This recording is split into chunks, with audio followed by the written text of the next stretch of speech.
From every corner of the earth sits glorious architecture. Magnificent structures that allegedly have no connection, yet very similar designs.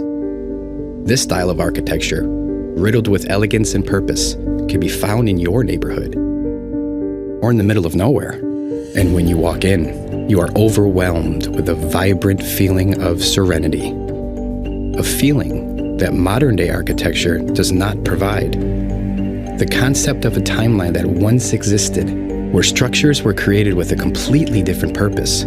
Yet, when we take a look back at who they told us built these structures, considering the timeline and the lack of technology, the story begins to crumble. And that story was taught to us all during a time when we were too young to question it. But when you shine an unbiased light upon the history books, you'll quickly uncover the lies of his story. But even before Rockefeller and his goons started the Board of Education, they already had our ancestors, and anyone who questioned their narrative would soon find themselves an unwilling resident of the original indoctrination camps. And where did they come from? Where did we all come from? If knowledge is truly power, then maintaining such power must rely on the absence of knowledge. Are you aware that every major city in America experienced a great fire? Candle fires that turned stone to dust, leaving behind a crime scene that resembles a war zone. Let's take a giant step back. Perform our own investigations. Question the history that was written by these victors. With a growing nationwide lack of trust for our leaders, it's time to discover the extent of the deceit and where the lie truly began. What's being kept from us is huge. And you're talking earlier about the architecture. I really like to encourage people to do their research in their own communities, because you really do not have to go far to start chipping away at what they've told us and ask yourself the question, is this even possible?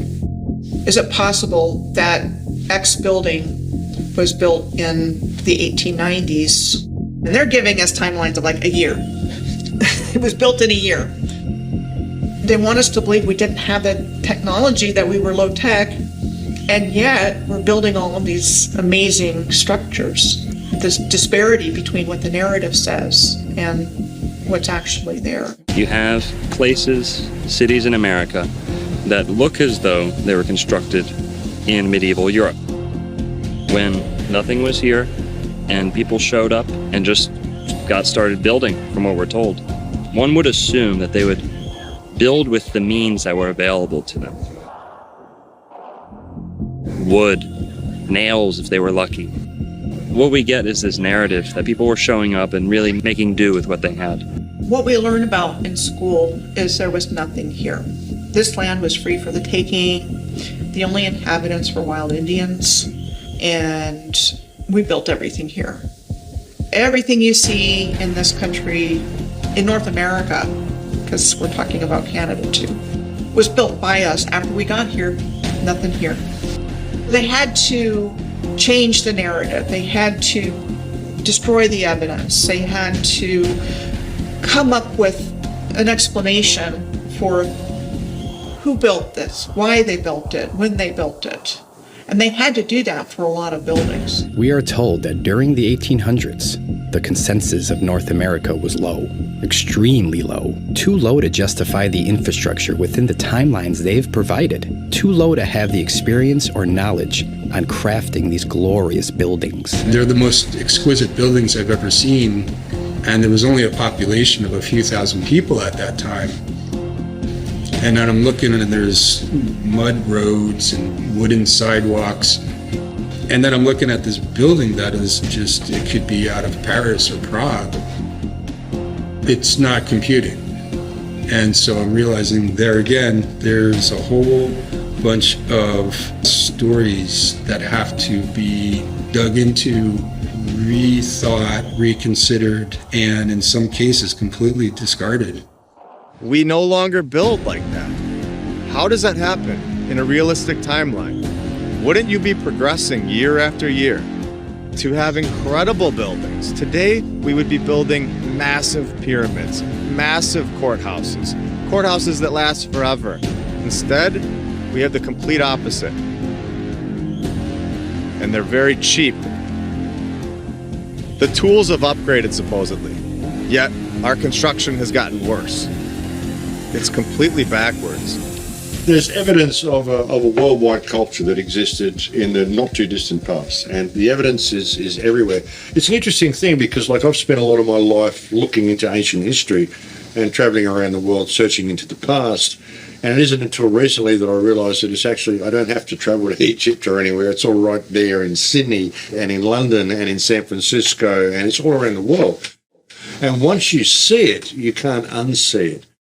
All you got to do is look at the civilization you're living in with the right type of eyes, and you're sort of looking around your city and you're going, well, hang on, what's this building doing here? And why is there a building just like that in the Philippines? Why is there one in Japan? Apparently Japan's borders were closed, weren't they?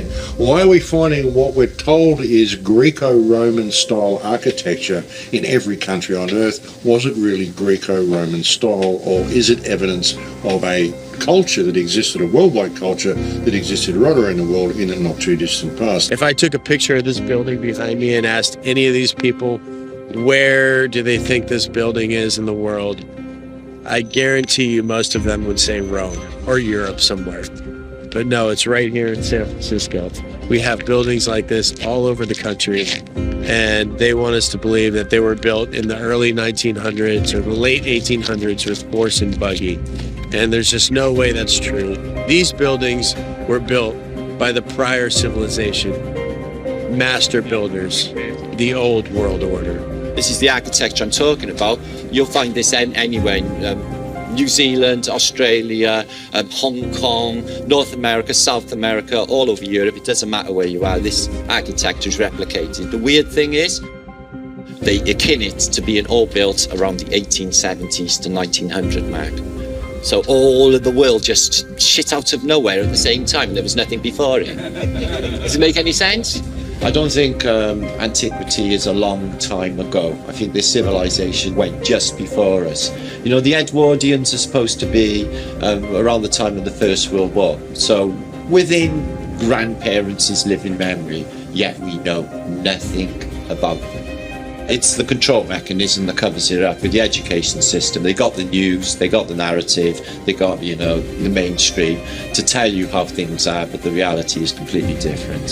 History goes to the victors, okay? Somebody invaded this place and took over beautiful through jealousy, using trade routes, using the sea, and they took over this place. They covered all of this fine architecture with their iconography. So there's literally been a cover-up of history more than one way. If you look at Capitol buildings all over the earth, they look the same. They do. They've got columns, they've got domes. It was not random. And every story we're told in our historical narrative about how a place got started was some guy was the first settler there, bought some land, subdivided it, sold it, and pretty soon you have a city. But the whole narrative is based, especially in North America, that there wasn't anything there, and we built it all. You could look at it, the whole building was a work of art. So there was obviously some pride that went behind that. It wasn't just about making money and throwing shit up as fast as you could. It was about building with a purpose, and that there was symbolism behind these things. They built them to last.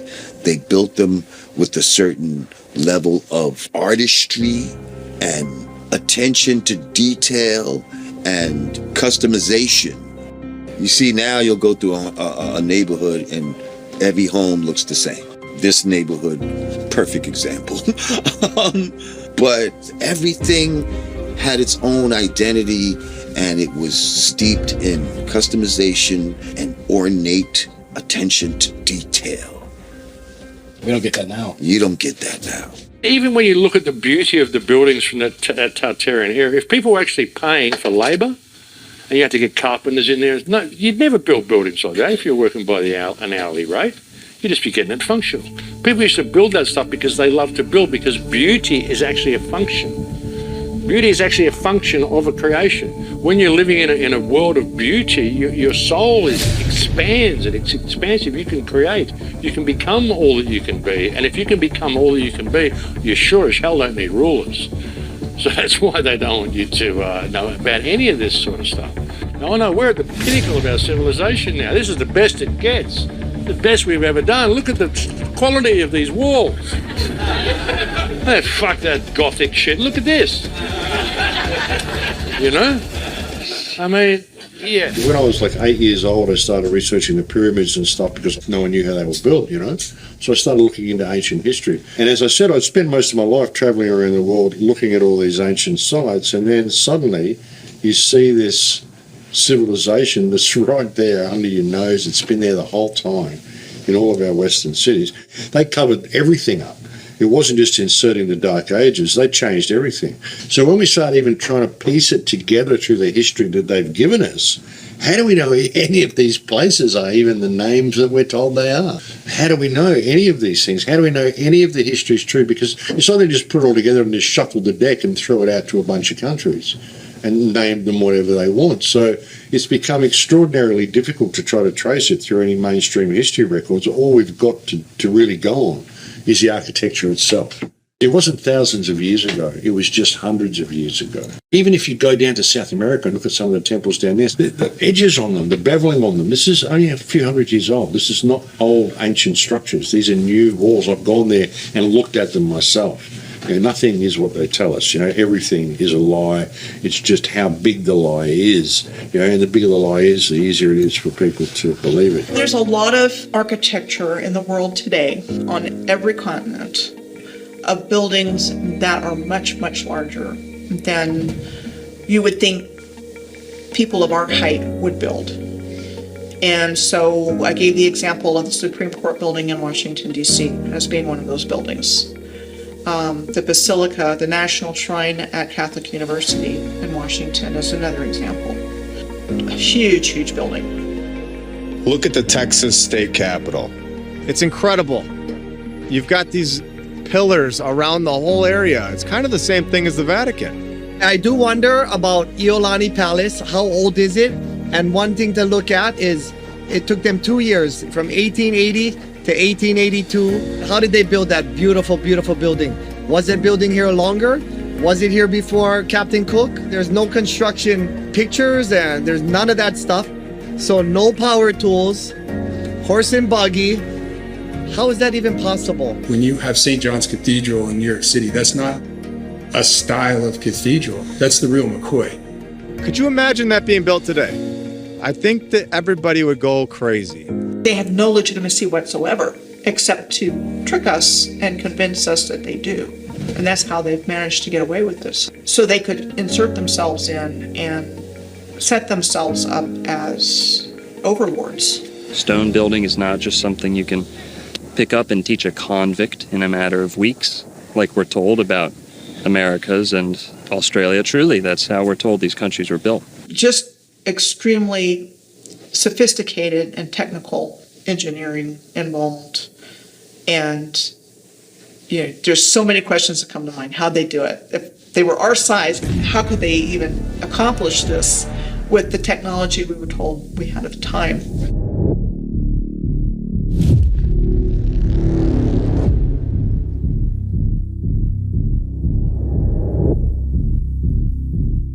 You'll find many of the banks, post offices, government centers, especially 100 years ago, were facilitated in these large, glorious stone structures. So, number one, the rulers wanted the stronger, more durable, more imposing structures for themselves. That sends a message to the people you're ruling over. We're going to play a little game here with two alternatives, right? And you or I, whoever the person deciding between these two is, I'd like for you to pretend you're a world leader. You're not a good one. You're evil and you'd like to rule the people underneath your thumb. Or you're looking to maintain control over people. Bear with me and envision these two alternatives. In the first, we have the opinion, the theory, the teachings, the paradigm that man is nothing but a carnivorous monkey in outer space, floating on a rock for no reason, in the middle of nowhere by accident.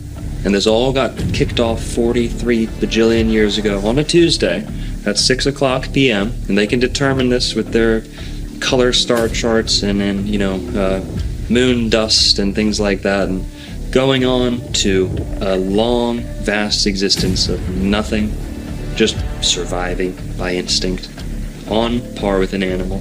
Justification for any morals, ethics, no real pursuit of true happiness, no pursuit of harmony and understanding here on the earth.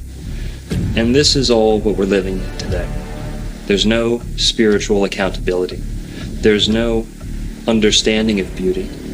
Well, on the other alternative, on this side, we have a purposeful creation, a purposeful design to not only the human being, but the entire earth, the laws of nature. No theories, only laws ingrained into existence, woven into the fabric of reality by the designer, the creator, not in a linear sense, not, back then, this many years ago or that. It doesn't work that way.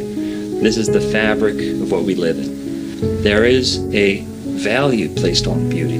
Why? Because God has a beautiful creation. In order to return the favor, mankind has an impulse to create beautiful things. In recent times, this has been robbed from us, but nonetheless, it's in the soul of every human being to not only value beauty, to seek it out, to place a high emphasis on it. This is how the ancients maintained their ways of life. Geometric, proportional laws of beauty.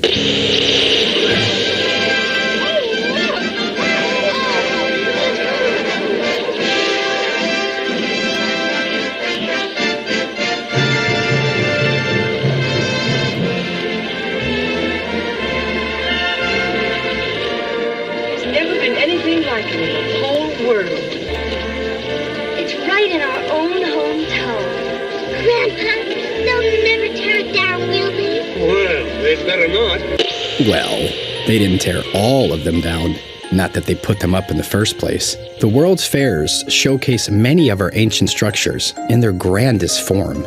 Yet, we are sold the story that these are alleged temporary buildings, all being built in record-breaking time for the purpose of a worldly gathering, a gathering to showcase new technology, or perhaps just taking credit for the old.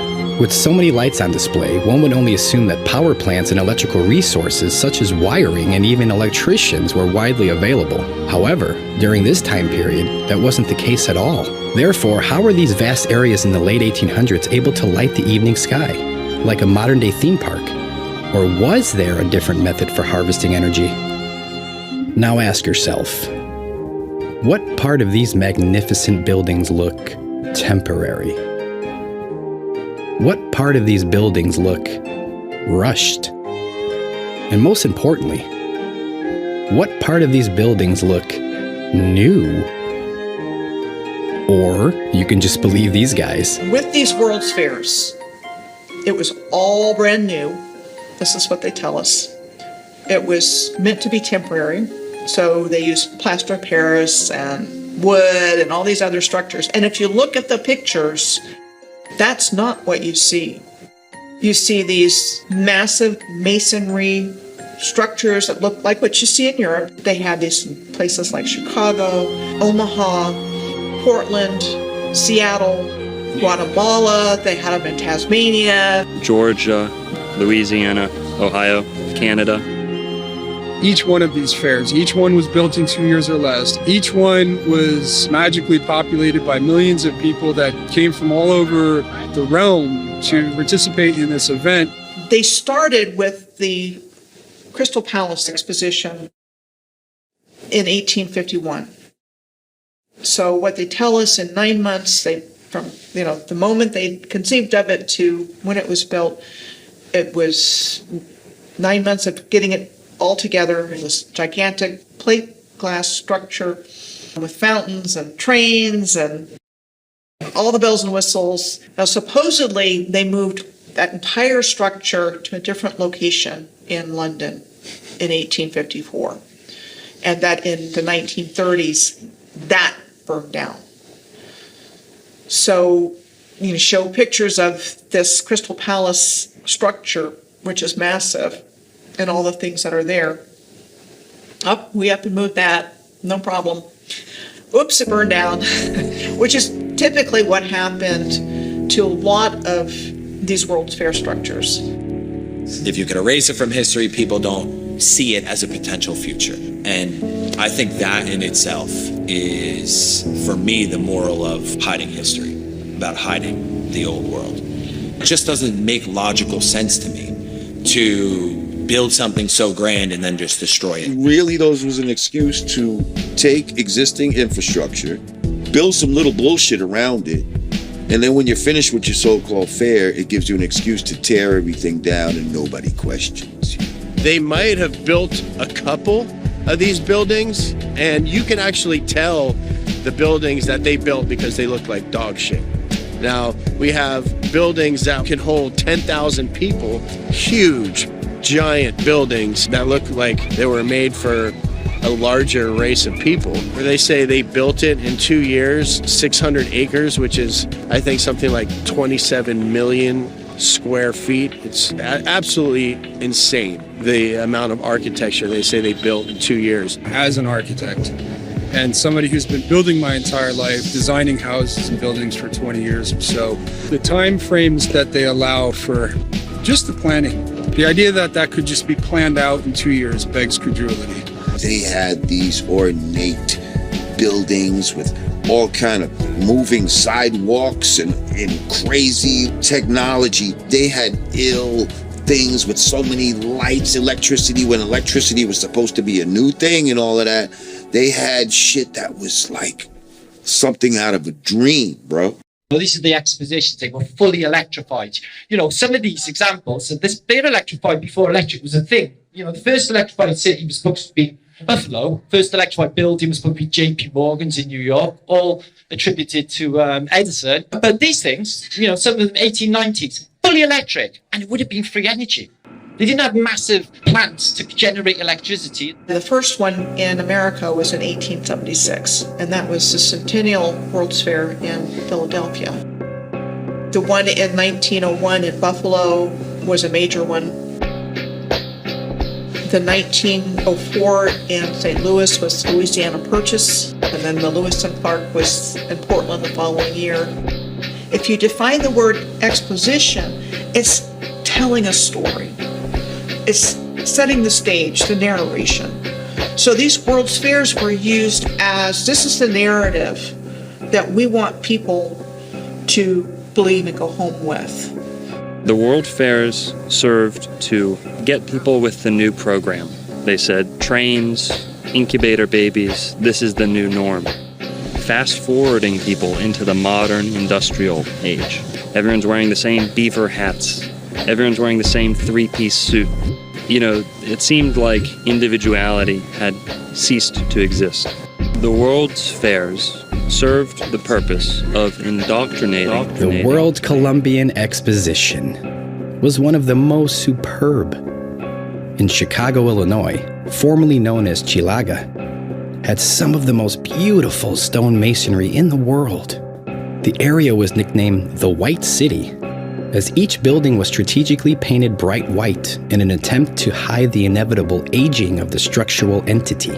The mainstream narrative would lead you to believe that these megastructures were designed by the most educated and experienced architects. Right? The architect, he didn't have any formal training. What on earth would give you that idea? Isn't that what the website said, right? Your website. Your website said that the architect of this building has no formal training. That's... Here. I find that implausible. This is your website. We all do. That's why. I'm not sure if there were even any schools of architecture back then. How did they know how to do this then? That's what we're asking. This is not built for dinosaurs, the Field Museum. It was built for something else. It's not to show off the fake dinosaur bones. It was for something else. When you walk inside, you can see the doors are much bigger than the size we are. It's nothing like what we build today. The Museum of Science and Industry, which was the arts building, the fine arts building. And they make the argument that that was a temporary building like all the others, and the public liked it so much that they rallied to save it. So what they did is they went and rebuilt it out of granite and marble and copper and all the permanent materials that we see now. I think these are children's stories that they give us. I don't understand at all how serious-minded people can accept the story that says this building was built exactly as we see it now, but with temporary materials. And then because we liked it, it got rebuilt out of granite and marble and copper and glass. To me, that defies explanation and is much more of a fanciful tale than the idea that that building was already there and was repurposed for a fair. This one connects to the Shed Aquarium, I guarantee it, and it connects to a lot more buildings around this area. And it's not just here, it's in every single city in the world. You know, we on top of water. We're on water. We on water. So we on top of water. You go in the basement, you will hit the water, hit the wall, and then sometimes when it rains, because the sewer be flooded sometimes, the water come in the basement, flood the whole basement.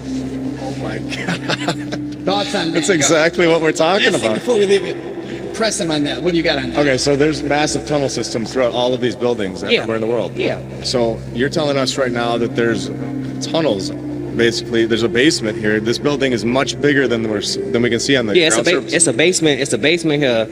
When the war you hit, when you go in the basement, we do rounds. What we call our rounds called the ground level, and then we got upper level. Okay. So we go downstairs to certain hallways. You will hear water hitting the walls. Wow. You have seen the tunnel systems on any of these buildings? According to the information gathered from my grandfather, who got here in Chicago in 1969. Well, before that. As far as for what we have here from the museum we're in now, from the Field Museum to the Shed Aquarium to Soldier Field, there are the pathways underneath that are all connected. It's like if you go to McCormick Place, if you go, they got the little tunnels over there too, because they be flooding over there too. Really? Yeah. So it's connected, you think? Yeah. So this whole campus, the whole campus is connected. And we guess tunnels, I was told there's tunnels, you know what I'm saying? It's like the tunnels along the lake that you can go down there.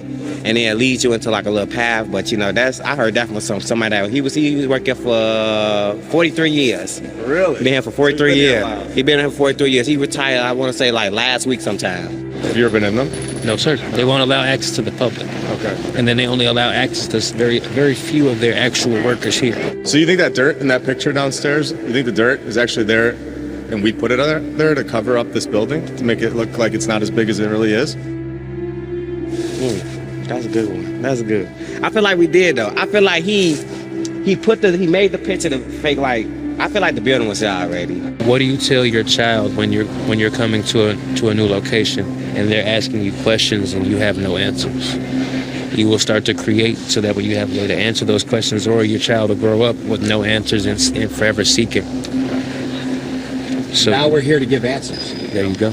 When they say that these buildings were temporary, what they're basically suggesting is that it's a full-scale model. That is going to be occupied by thousands and hundreds of thousands of people that are coming in and out of these fairs, where they're going to hold together through brutal winters, through hurricanes, through potential earthquakes, with hundreds and thousands of people occupying these spaces. The liability on that alone would have shut the whole endeavor down from the beginning. It wouldn't have been permitted. It's not the kind of thing that's permissible when you're talking about the building trades, when you're talking about a public facility where you're going to be bringing so many people. Now, this takes a huge infrastructure, and it takes a huge amount of people to do something like this. When you see these ridiculous construction photos where it's like popsicle sticks, clear manipulation. All right, so right here you can see they just put the scaffolding up, just like they've done in the past in the original pictures of the construction. Yeah, and they're doing it right now. How hard would it be to just make it black and white and then make it look like they're doing some construction right now? NASA's not the only company to fake a photo, guys. With a lot of these old, glorious buildings, regardless of where they are, you'll find supposed, alleged construction photos. Now, many of these will show simply scaffolding around an already constructed building. If you take an old cathedral and put scaffolding around it, and you're the first person ever to have that cathedral photographed, well, you are ripe to make a case for yourself that you may have built that to begin with, whereas you might have just been renovating that cathedral, repainting it, fixing it, old, primitive photo manipulation techniques. Wooden sidewalks and mud roads. You have to be able to bring all the stone and brick and glass and copper and all the component parts. You have to be able to bring that to the site. And so just the roads alone, like you can scratch and sniff any aspect of this and the story starts to crumble. But if you're printing these in books or you're presenting them like on maybe a TV documentary, let's say, and it's just an image that's going to come and go, and 99.9% of people looking at them are not even going to scratch their head. They're going to just say, well, there it is. There's the construction photo, and I don't need anything else, because why would I question that? That's absurd. Also, you'll find good old-fashioned cut and pasted, someone with an X-Acto knife out in a early primitive dark room slapping together photos that actually don't belong together to begin with. This technology of its day was a sure way to make multiple images and combine them into one. There was no way the rewriters wouldn't need this for faking construction pictures. And no, it's not Photoshop, but the layering process is very similar. Victorian photography manipulation, using pencil markings and scraping techniques to draw, erase, and touch up any image desired. The easiest way to achieve your goals is to have a white background that you can remove later, in the darkroom. Not uncommon for others to create trick photography and show off their masking and etching skills. For back then, this was the cutting edge of the start of this fraudulent society they've built.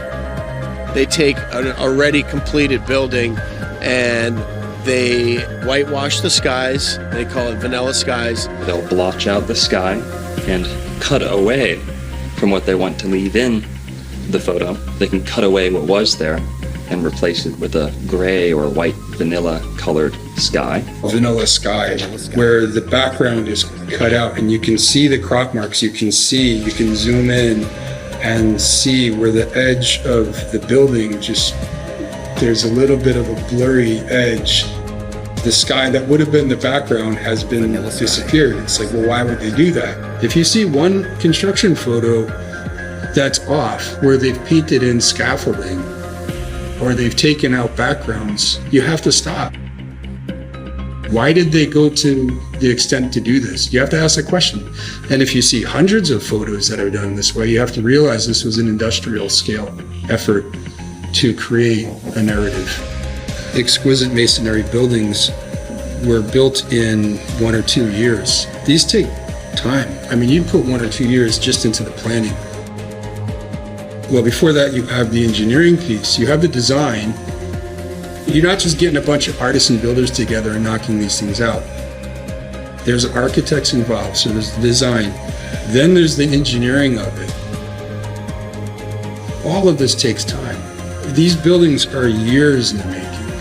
And especially when you're crafting every single corner of it, like what we're seeing every doorknob, every cornice over a window is celebrated. And this is why the architecture is so beautiful. It's an architecture of celebration. You have to ask yourself this. Why is there such a lack of construction photos from the inside of the buildings? The outside's incredible, but the inside is built like a palace. There's such a lack of photos from the inside of these buildings, and they're incredible. When you had the Kleksinski building in Chicago that took 14 years, and then you come back and you look at the one before that, the Federal building, built in 7 years. How is that possible? They're not gonna be able to bring these things all the way up to the top, get these people that have no training, and actually create this amazing thing that lasts forever. In a timeline where they tell you they were riding around on horses and wagons, where this should not be accepted. It's just not going to happen in the amount of time that they're telling us. We know people cook the books in other areas. We know people have manipulated photos for the sake of deceiving people, just like NASA does. This isn't a new thing. It's an old thing, but it's still being done today. You find photo manipulation. Now, CGI, the techniques have developed substantially. But back then, they thought they were at the cutting edge. They didn't think that they would be caught on to. Or maybe they didn't care. Like, by the time they figure this shit out, who cares? We'll be long gone, and who cares? They have their stories. Everything has something to explain it. within the last 100 to 200 years. I even called the Illinois State Archives building, and they didn't have information on their own courthouse that's located within 1 mile of itself.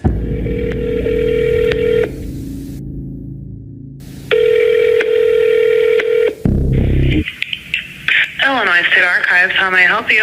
Hey, I was just transferred to you because I was looking at the Supreme Court when it was built, and I was just trying to find like records on it, and it said it was saying like on their website it was saying that it was built in like a year. So I was just trying to figure out if that was true or not. I would have you tried contacting the Supreme Court? Yeah, and they sent me over to you guys. Okay. I don't know what we would have on the building itself. Let me look here. Yeah, it was saying on their website that it was the keys were given over on February 4th, 1908, but 1908 they also said that they were moving out of the old state capitol building. So I don't know, 2 months, it doesn't sound right. Yeah, that sounds kind of odd. Let's see here. I don't know if we have anything on the building itself. The stories that we've been told are basically just that. They're stories that we're repeating over and over, and we're just regurgitating what they've been telling us. You could either choose to believe it, or you could choose to research and see the truth, that these are buildings from the past civilization. I'm standing in front of the sunken ship parking garage, which is in the exact spot as the Occidental building. Now, the Occidental building was built supposedly in 1882 and was destroyed in the Great Fire. That was that giant masonry, massive 3-4 thick wall of just solid brick and stone that was somehow burned down in a fire. So this is what the modern era rolled out for us. We have the sunken ship parking garage, which is just kind of a thumb in the nose of this world that we're living in now. Yeah, salt in the wound, but I think it's just good that we remember the past and know what used to be there and the glory of the old world as it was. On a lot of these old glorious structures, you'll start seeing old cheap banners, signs just kind of get slapped on to these old glorious stone buildings. They simply don't fit together. These buildings were not intended to become money-driven establishments, and those they kept turned into such. It's funny that we never hear through the passing down of generations stories regarding any of the difficulties a nation would face building a magnitude of stone and brick palaces. Why are none of our grandparents or great-grandparents ever speaking highly of these buildings? If they were truly built in the early 1900s, do you think one of our grandparents would have been like, yeah, I was at the site and I'm so proud of building that? Or my friend, I knew somebody and he was over there building that building. Not one time. Does that sound odd? In order to build some of these buildings in a year, you'd have to have hundreds of people, like daily, sleeping there. You'd have to have people with houses located on site because they got their horse in their wagon. Are they traveling home at night? Where are these horses staying during the day when they're building these buildings? And it just, the story doesn't add up. If it was really truly built, like they say, then there would be so much proof. And sorry, but saying that a photo wasn't available or hard to take back then, that's not going to cut it. You've taken a photo before. Why couldn't you take another one? They transported all these materials from hundreds of miles away, and it got there perfectly. There was never an issue. It just isn't logically possible.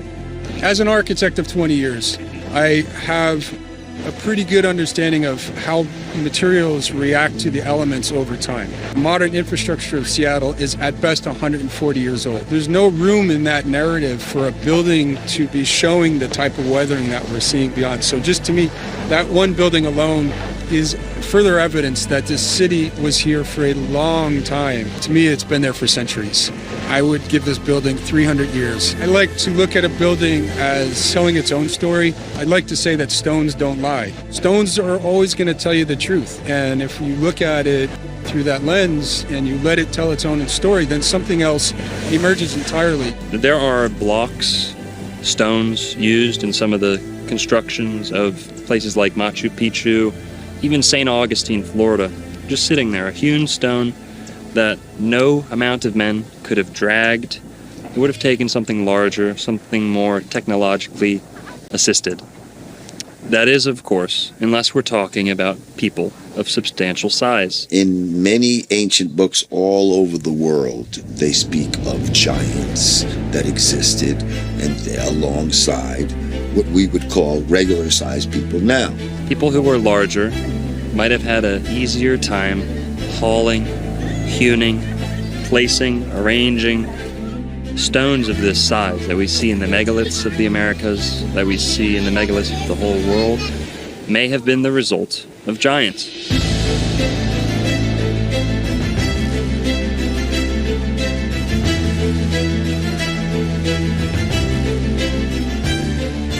If you're using critical thinking, it just doesn't make any sense as to why build at such a large scale for people our size. That's the weirdest part, is when you have doorways in random buildings that are too big. They're 20 feet high. Why would you build a door frame that's 20 feet high for a population that is so small? Why would a regular-sized human, not just why, but how would a regular-sized human make something so massive? It just boggles the mind. Why do 6-foot men and 5-foot women need that? We don't do that. We build door frames that are proportionate to our size. They're just absolutely huge. Right, there's no sense. No sense whatsoever. Church is exactly the same now, just massive doors, and just like you go through a little door here to get in there. I noticed when I was in Europe last, they had some doors I took photographs of, and the lock on the door is up here. Yeah, the taller people. You have these door frames that are in stone. You can't take them away. And they're 20 feet in the air or taller. And then you have our door frame that we build inside of the door frame so that we fit through normally. We're much shorter than they were as a civilization. Think about it. You'd have to be a fucking moron to build a door that's 30 or 40 feet high if you're 6 foot tall and you can't even reach the doorknob. Across this plain, we find much evidence, abounding evidence of giants, not only in the major city centers of this world, but in the burial mounds and ancient ruins of the old world. And what you find around the major city centers is giant doorways.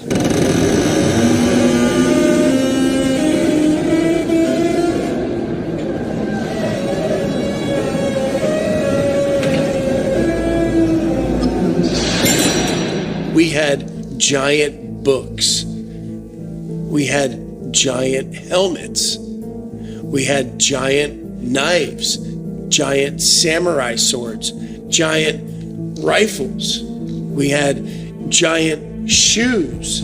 We had giant crowns. We had giant typewriters, giant bells. Giant this and that, things that don't seem suited for the average sized person, even on the taller side. It just doesn't make sense. And to think that large communities of people got together and built structures that were excessive, costly to begin with, but then you're adding the factor that they're building for a greater size than they need. It's not very cost efficient. It's not in line with what we're told about frontier America. So even just compared to me, right, in terms of a hip placement, my knee is up here and I'm 5'11". So these are really large individuals. Really large individuals. And then when you think about it, it's not even that big of a deal, really. Like, what's the big deal if there was giant people?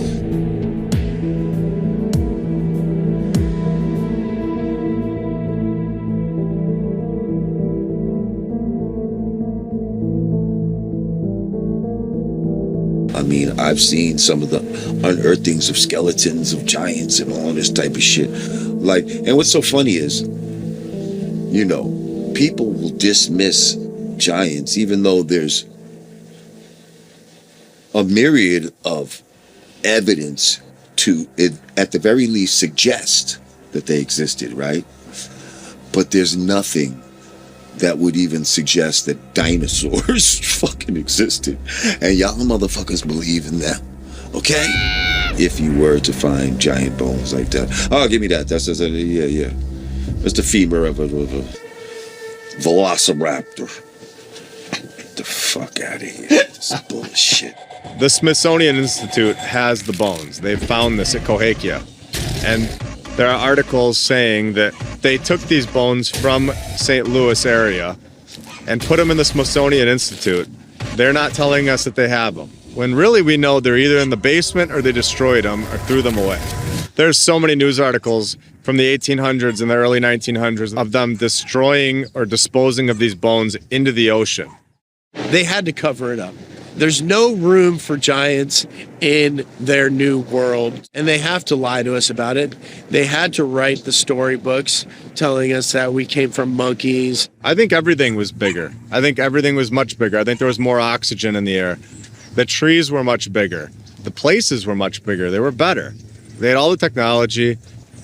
These people may have left or may have been killed off. My opinion is that they went for more land. I don't think they're allowed to be here. I think this is all an operation to repopulate this place and to be controlled by the leaders, so-called leaders. If you go back to the biblical scriptures, when the Nephilim came about from the fallen angels breeding with the daughters of men, they bore giants. It's in black and white, it tells you. Yeah. There's plenty of evidence physically. We had a race of giants. We are not that race. We are a different race. Yeah. We are a different set of people. I think we're cohabiting. I think they were doing the same time. Most of them play basketball. Yeah, man. Well, that's it. They're in the Harlem Globetrotters undercover, aren't they? Talk of the Nephilim going into, having sex with regular people and creating some sort of mutants and all of this type of shit. Training Shaq's grandpa. Yeah. You're right. Big ass tall. Yao Ming's grandpa. We see a lot of tall people in the NBA and all of that. Is this a remnant in the DNA? It's a fact that there were giants. It's not a conspiracy theory. I mean, we have proof of this. What makes more sense? You have a civilization that's short and tiny and riding around on donkeys, or you've got a tall, very strong population that's smart and capable and have experience that are building these cathedrals and basilicas. The places that are built are massive. It's proportionate to their size. You find skeleton after skeleton exhumed from the mounds of America, from the mounds of Florida, South America. Go over to Mesopotamia and you'll find the same thing. Giant people buried under the ground. And these were whole races. These were not, one guy who gets gigantism by accident. There's still giant skeletons, giant skulls that are being uncovered randomly. And the push is really to completely discount that and say, nope, not true. But the 19th century is full of the findings of giant bones. Didn't happen a long time ago. This happened recently. Human history is framed as to convince the average Joe that all of the luxuries, the benefits, the technological advances in their life, all of those things are the mere fruits of the industrial age and an industrial way of life, and the banking systems that followed, the methods of travel that became cemented after the industrial age. In the 1800s, all of the world's inventions just shit out of nowhere. Okay, so you got literally everything from the Underground Railway to the railways, the transport system, modern shipping, the modern trades, banking, the whole thing, everything just arrives, around maybe the 1850 mark. When records started, coincidentally, because all of our birth records were never official until 1850. Before then, they were in church parishes and they were highly controlled, as is the information in the church. So nobody can really look that far back into the past to find out their ancestry. We are convinced that to be human today is a result of ingenuity in the industrial age. This is not true.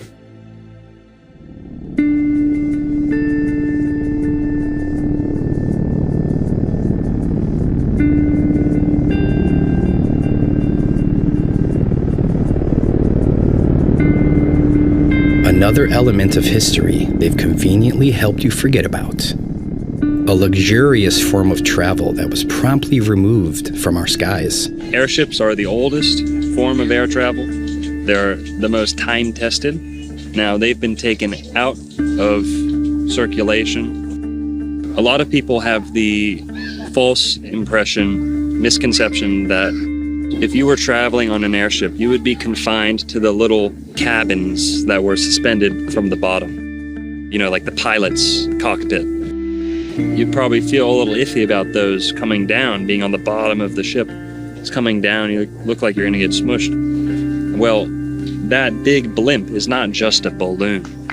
In many, many airships of the old world, you had access into that large cavity of the blimp. There were restaurants, there were bars, there were dance halls, things like this.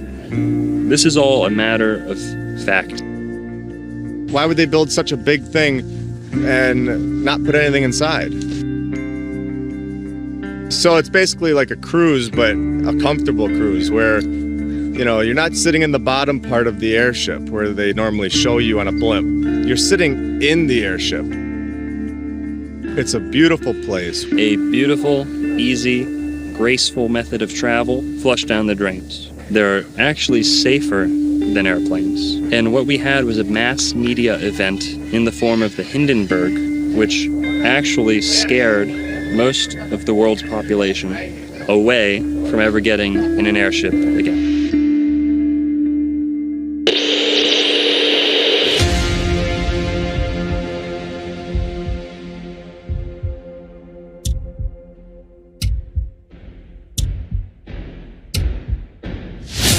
It's starting to rain again. The rain had slacked up a little bit.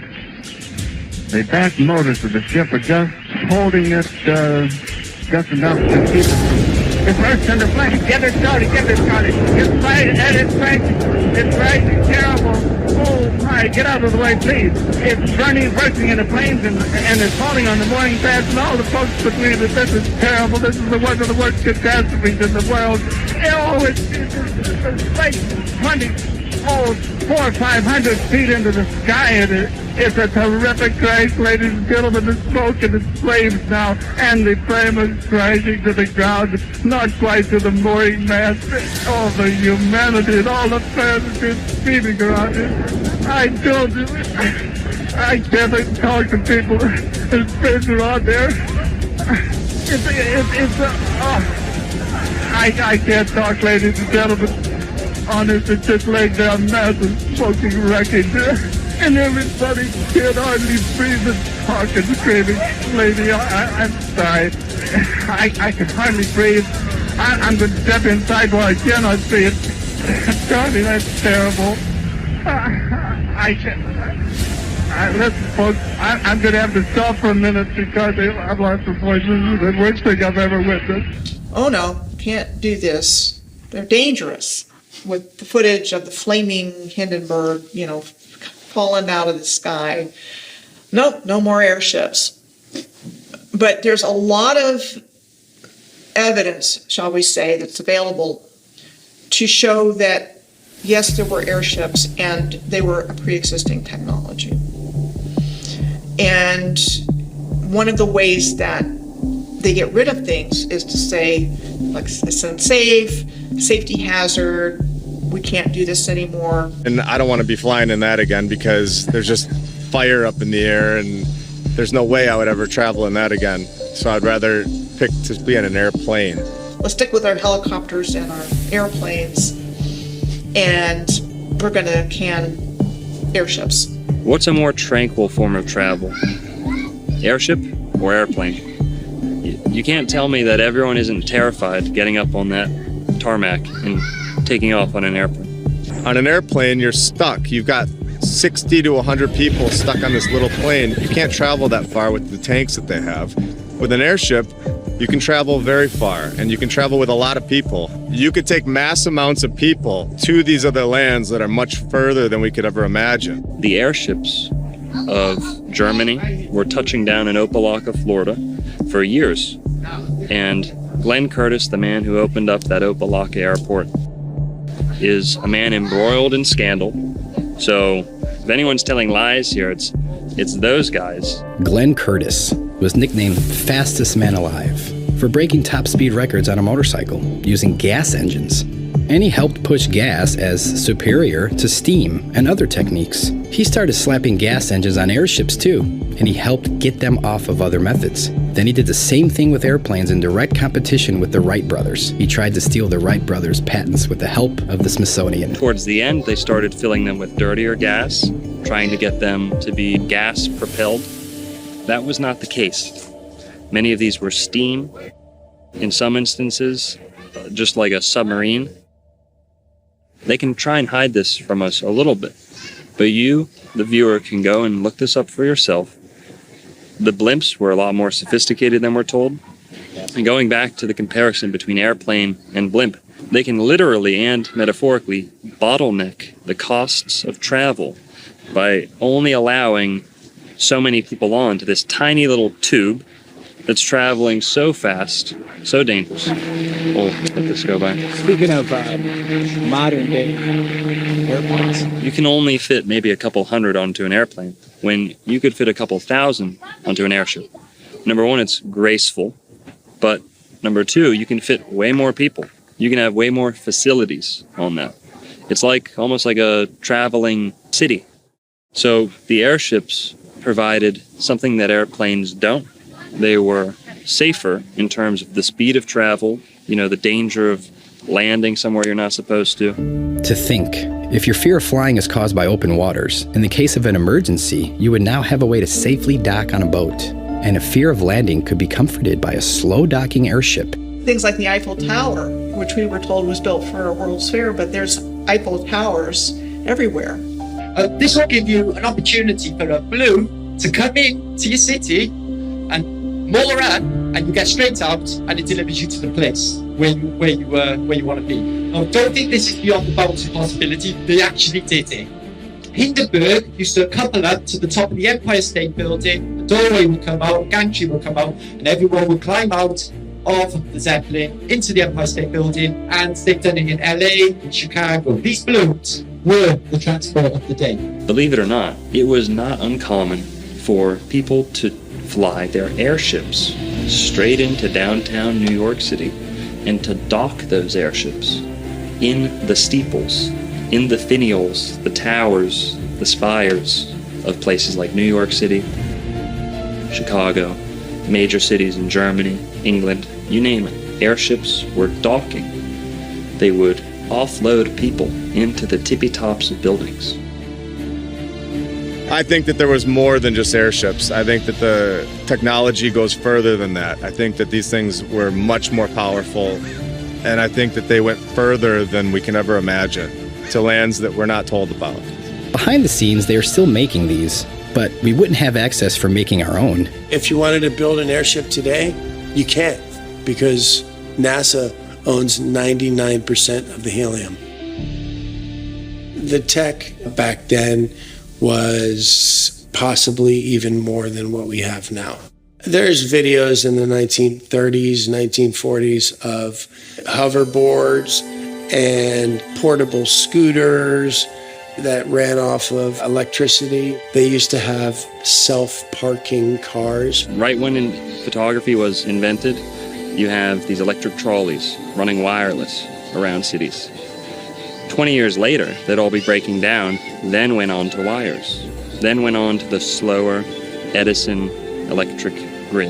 And remember that they have much, much more than what they're giving us. They are slowly giving us back the technology that was once here, that they found from the previous civilization. It's funny, right? Because they drop it back in doses, pretend like they're the heroes to reintroduce it. But meanwhile, that very thing that was designed to create freedom and creativity within humanity is now spun to be used for manipulation and control. But it's dropped in those doses where we just accept it, and the line gets pushed further and further and further, and people just sit back and they're just like, this is life.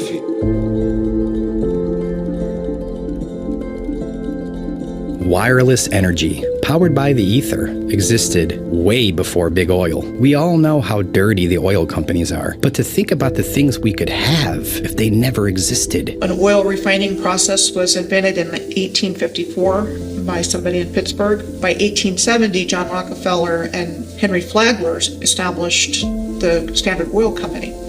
And so it was like they needed to get a replacement energy source as quickly as possible.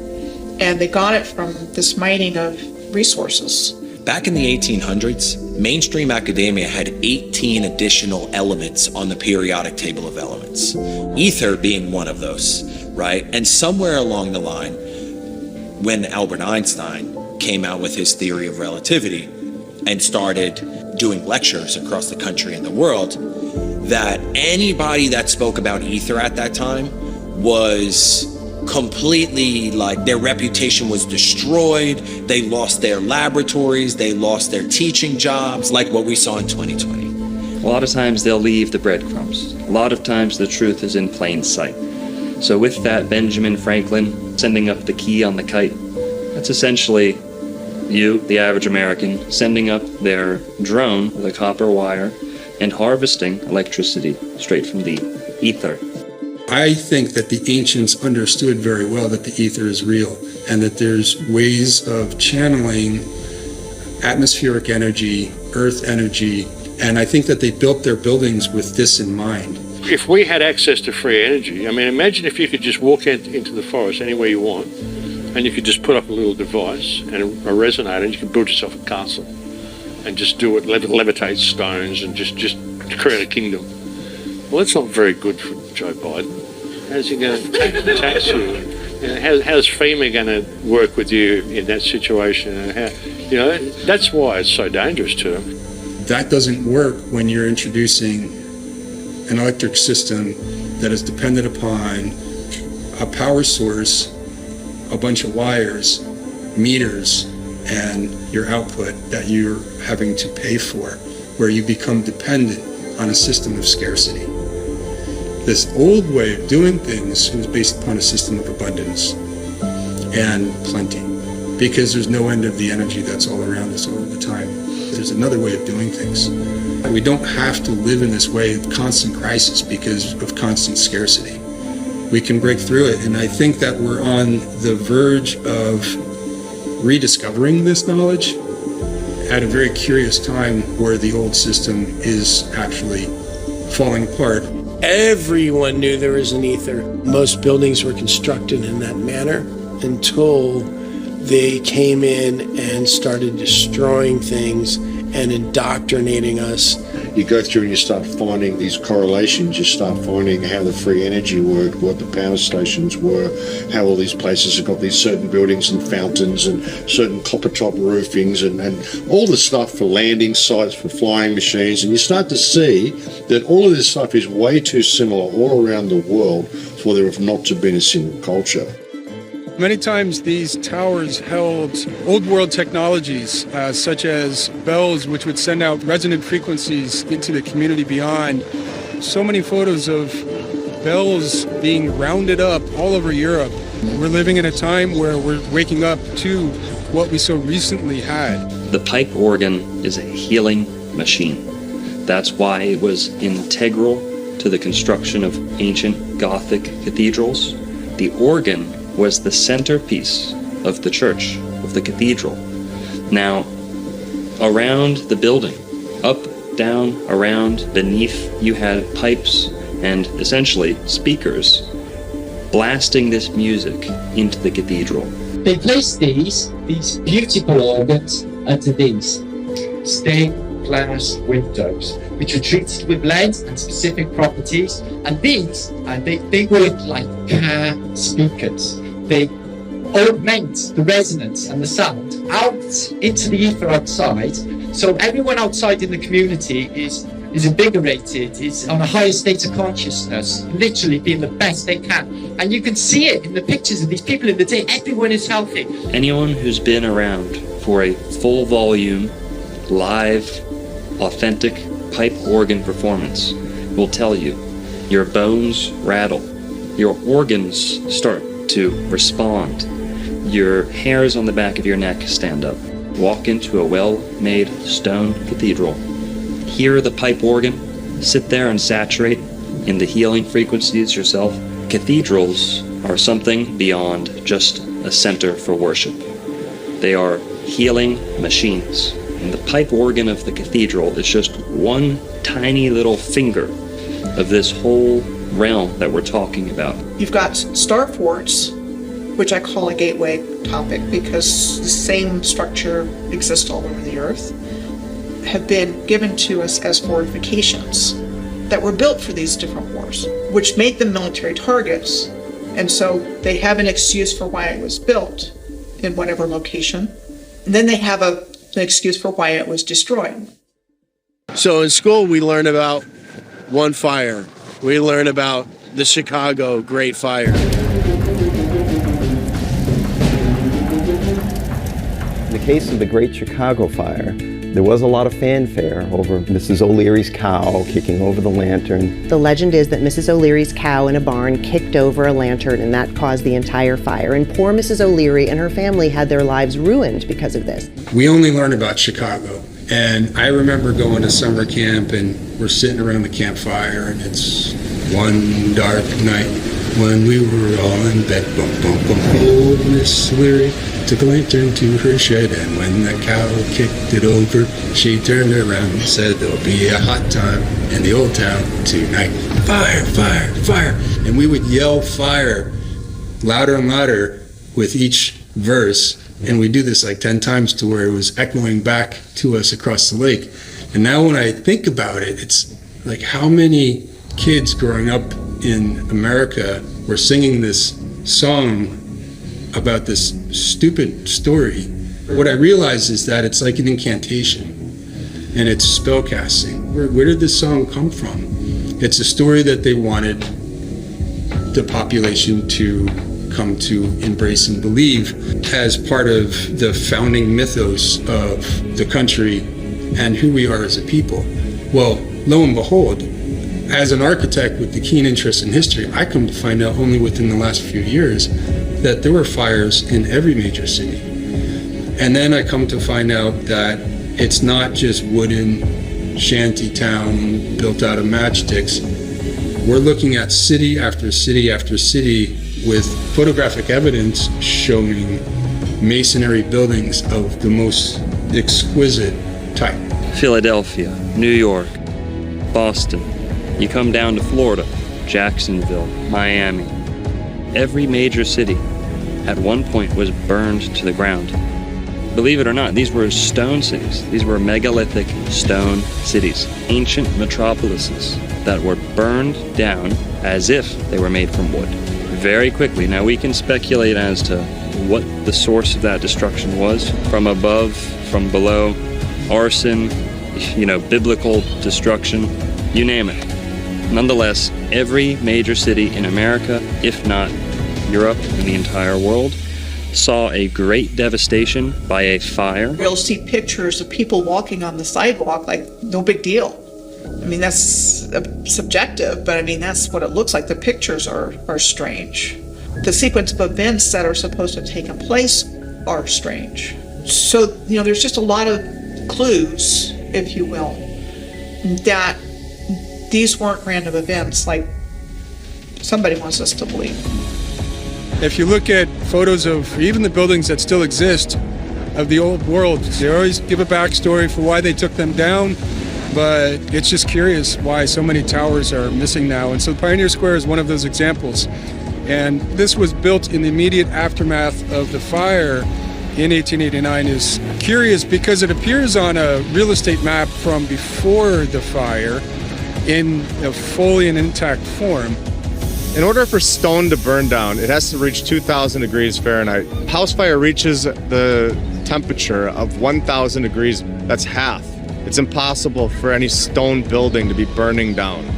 The 1800s and earlier fires may have been fake. They try to explain away multiple buildings with fire stories and multiple courthouses built on the same site in just a year with the same architect, and they're just demolishing these buildings. This is exactly why My fireplace right here is made of brick and stone because it doesn't melt.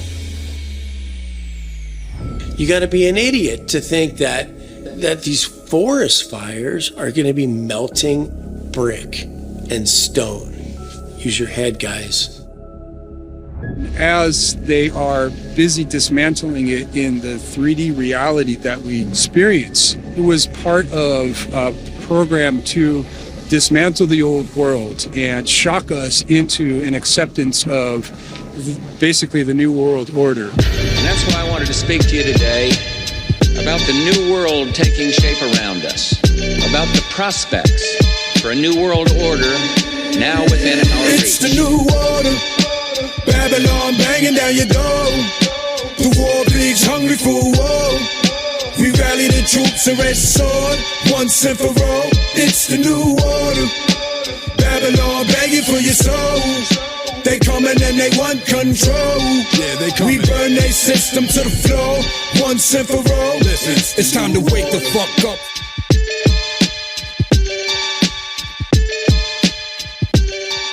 So you had what I would call the reset of history according to a very specific narrative. I mean, it didn't change very much.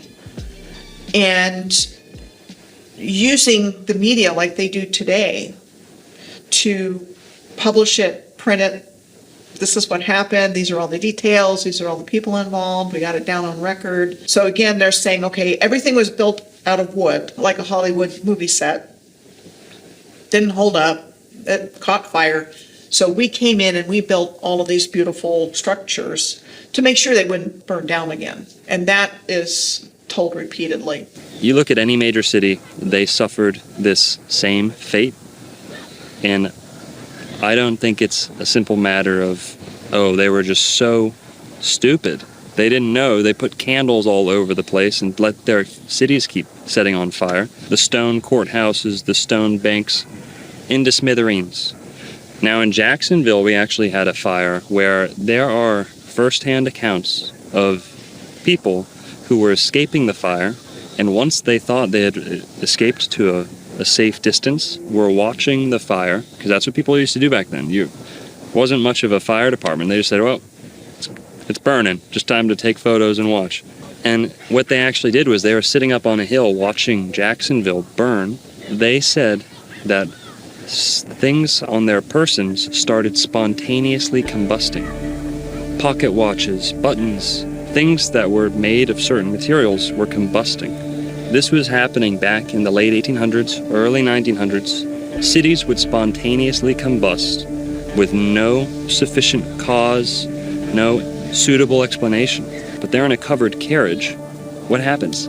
Materials on their body are still spontaneously combusting, out of nowhere, sparking into flames.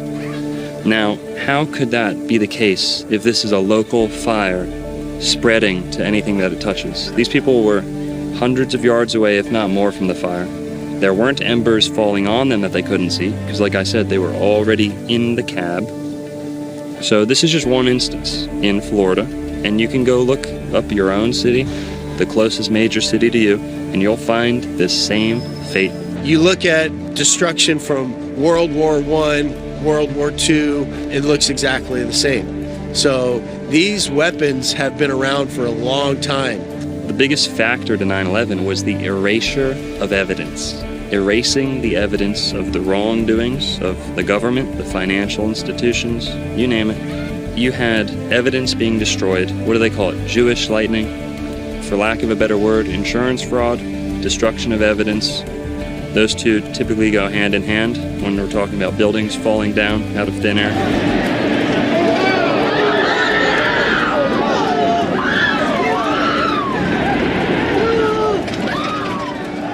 Seattle burned down, the downtown.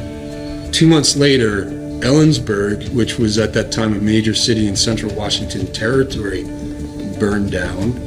2 months after that, Spokane, which was another major city on the eastern flank of the territory, burned down. And when I discovered that, I just went, hold on a second. Like, there's something else entirely going on in the backstory. It's like they want to get rid of these beautiful structures. And some are still in use, but the ones that are inconvenient to the narrative, they just want gone. And there's also probably a component of the energy grid in all of this as well, because they keep what they can use, they keep what benefits them, and at some point they determine, okay, we don't need that anymore, for whatever the reason. Part of the story of the fires is that the fire chief wasn't in town at the time. He was away on some conference. And so the command structure was broken. So the mayor at the time in Seattle was the one that was calling shots. And he was making decisions that they should go in and make what they call fire breaks between buildings, meaning actually bringing dynamite into buildings and blowing them up. And that's acknowledged. And that's acknowledged in Boston, the Boston fire, in city after city, what's called a tactic to contain fires. And then they often say, well, look back in retrospect, maybe it wasn't the best idea. Well, what was causing these fires and what was causing this type of damage in the first place needs to be examined. So when you have a broken command structure and somebody else is calling the shots, that's really curious to me, because that's the same thing that happened in Lahaina.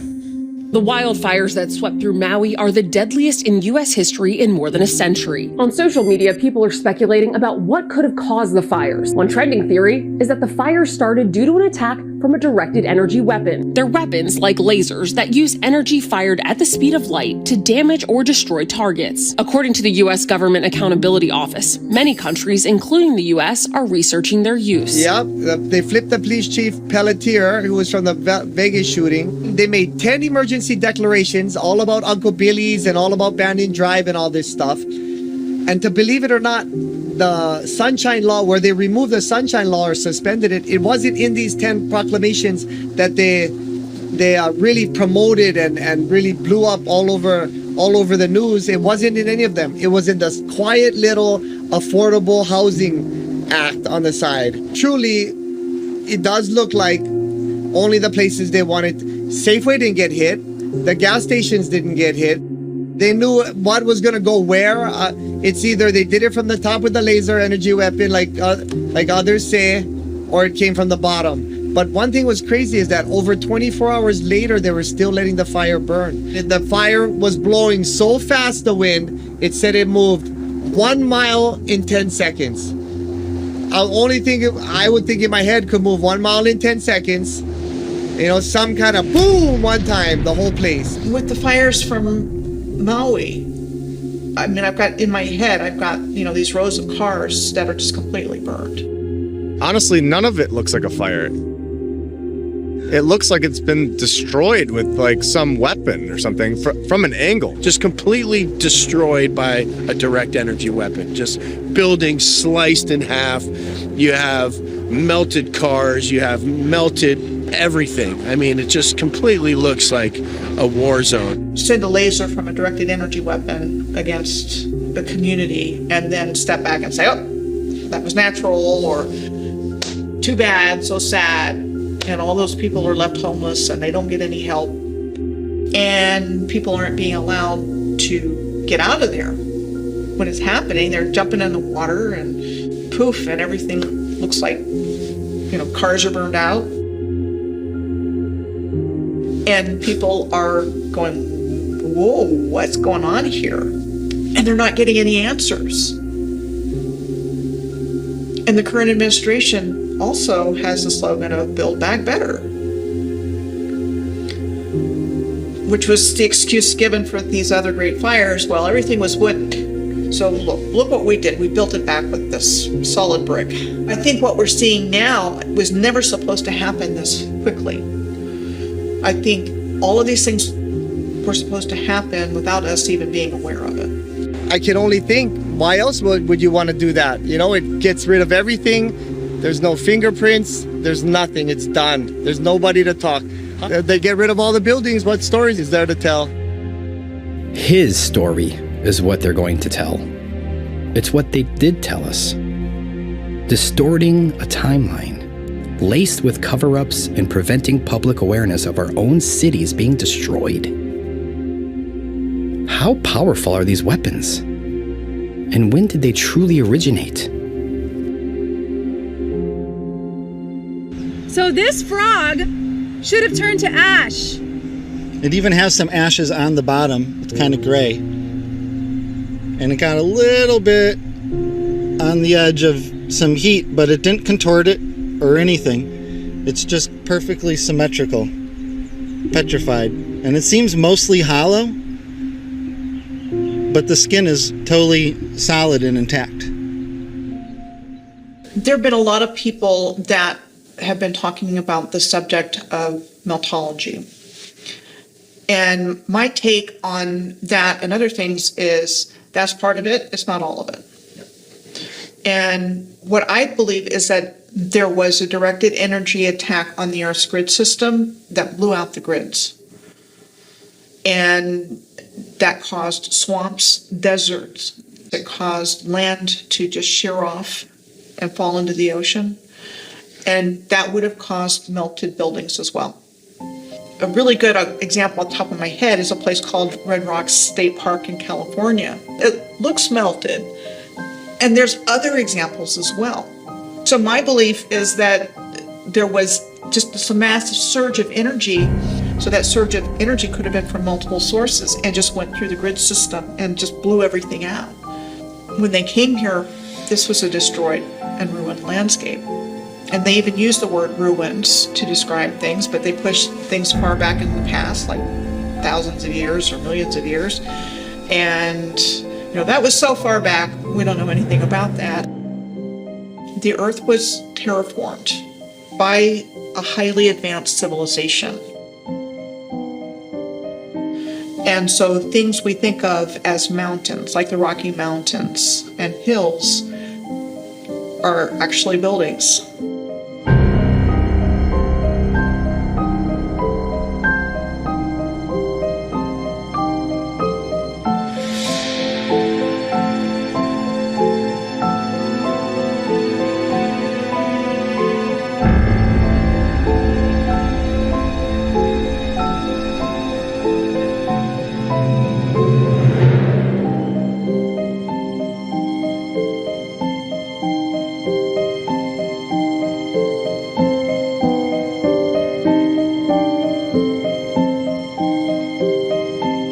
When you look at the city of San Francisco from the early 1870s, and not a soul around, vast emptiness with a fully intact city, and nothing's out of place except that there's no people. And so what it looks like to me is they went into a city that was already there.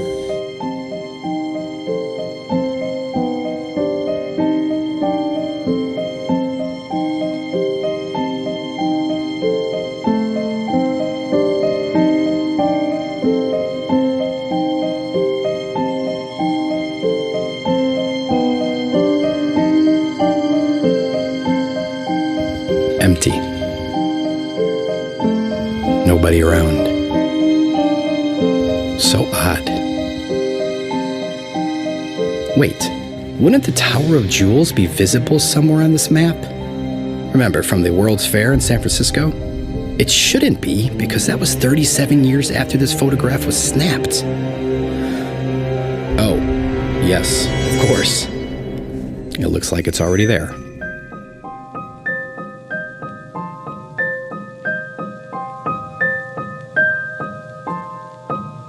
With the World Fairs, it does seem that the purpose of them was to provide us with a new narrative and bring the population to them, just overwhelm them with this fantastical realm that they were now going to internalize and then burn it down in almost like a ritualistic fashion to sear this into the consciousness of the people.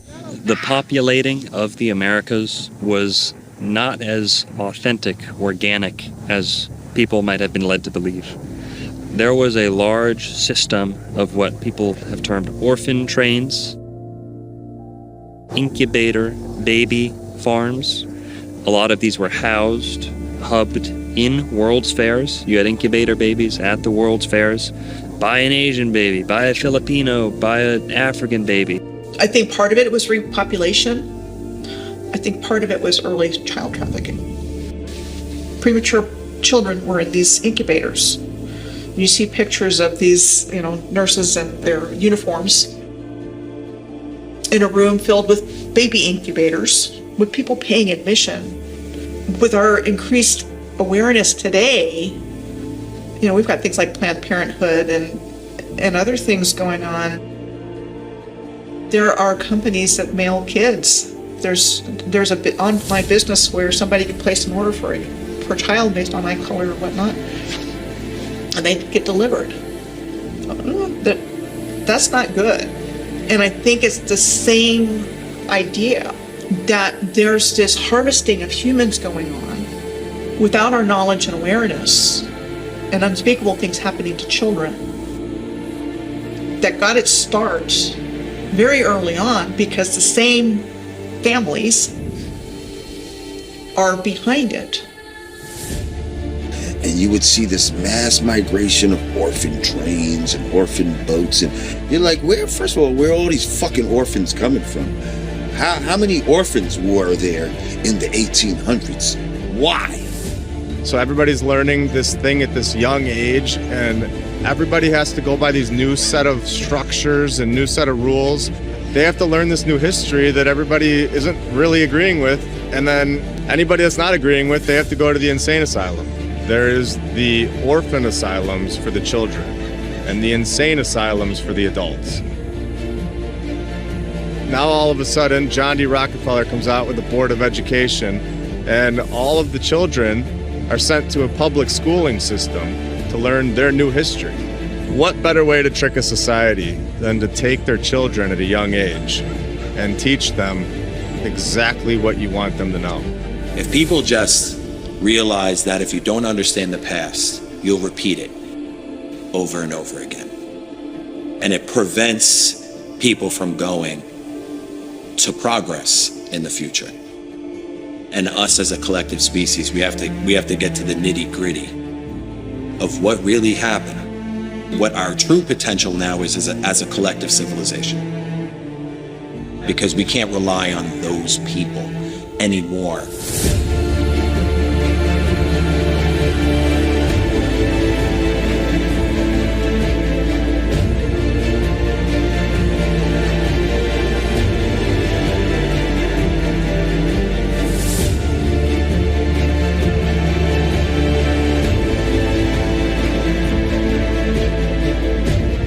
How does any of us know? And I would ask my father this all the time. I would say, Dad, how do you know you have a great, great, great, great grandpa? How do you know? None of us know. It's the truth, Those are things, and people can sit there and say, you guys are off your rockers talking about this stuff, but I mean, look who we're accepting the official story from. All I've ever known my whole life is that we don't know how we got here, and we don't know why, we don't know when. If Americans are sitting there one day and say, I don't know how I got here, I don't know why, and I don't know when, well, then you've been reset.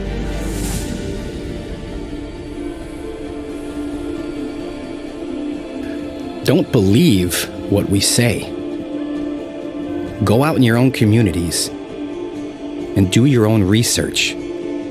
There's plenty of buildings that they left for us to examine. Once we can all wake up collectively, then we can come to realize what they have truly done to us.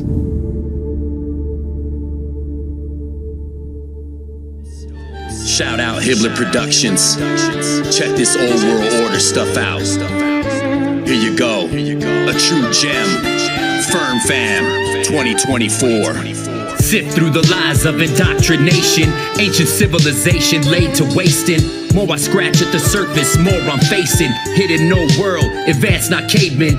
Free energy before the lies of the Masons. Flip the script and change the whole situation. American cities found not created. The tech of the giants, colossal creation. What lies had they hid from us in plain sight? The power of the ethos to feed them free light. Structures weren't built by horse and buggies. Huge slabs of stone, masterful, not ugly. Old photos, show marvels that's been there. Miles from quarries, not anywhere near there. Research the old world right now, I declare. We taking back our world from those who feed fear. Yo, it's that old world order, the new world slaughter. Don't drink the water, raise sons and daughters. Teach them the truth, blessed from the Father, and rip the chains right off us. Yo, it's that old world order, the new world slaughter. Don't drink the water, raise sons and daughters. Teach them the truth, blessed from the Father, and rip the chains right off us. This is the age of Tartaria, massive mud floods and